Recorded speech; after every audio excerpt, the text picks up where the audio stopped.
My dear brothers and sisters in the risen Lord, 10th week of ordinary season, Friday. Even to imagine the physical pleasures of adultery will cause us to feel its guilt. Lectentious. Two brothers had terrorized a small town for decades.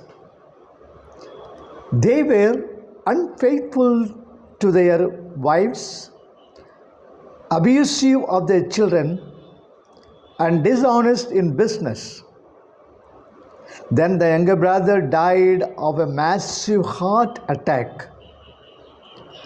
The surviving brother went to the parish priest and said, "I want you to conduct my brother's funeral. But it is important to me that during your sermon, you must say that my brother was a saint. But your brother was far from that," countered the priest. The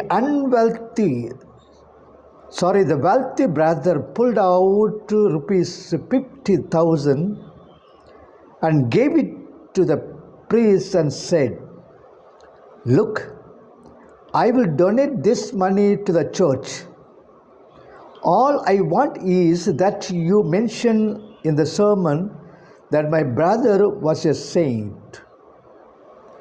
On the day of the funeral, the priest began his sermon this way: "Everyone here knows that the deceased was a wicked man, a womanizer, and a drunk.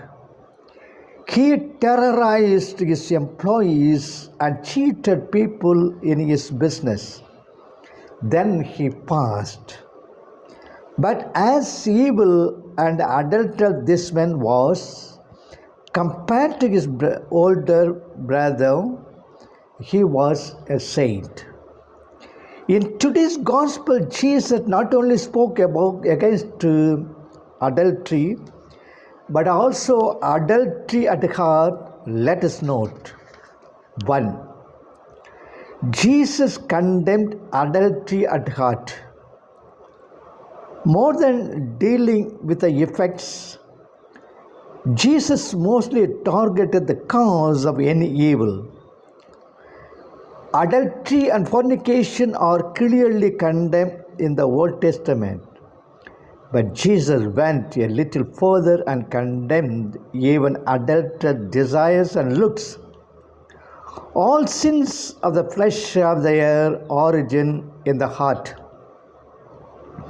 When the heart and the mind indulge in adulterous sin and take pleasure from them, then it is only a matter of opportunity for the person to commit those sins. Therefore, Jesus condemned such sins at their first appearance in the thought from itself. The eyes is both the inlet and the outlet of a great deal of such kinds of wickedness. One late afternoon, when David was walking about on the roof of the king's house, he saw the beautiful woman Bathsheba taking bath. This led him to adultery with her and murder of her husband Uriah. 2 Samuel chapter 11 verse 2 to 21. Evil desires lead to evil sights, and evil sights led David to adultery and murder. The desire has to be nipped if the act had to be avoided. Second note. Jesus prescribed severe operations to obviate sin. Jesus said, If your right eye causes you to sin, tear it out and throw it away. We have to make all efforts to avoid sin before we resort to the extremity of physically removing parts of our bodies which led us to sin. There are ways and means provided by the grace of God to insulate us from sin. We must keep a constant vigil over our hearts and try to control our desires by mortification and self-denials.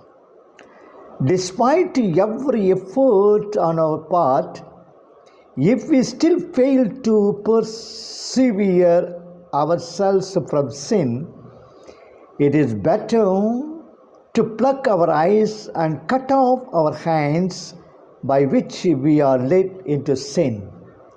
Losing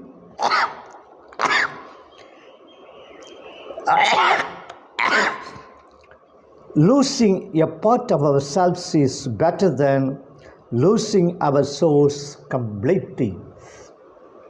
May God bless you all.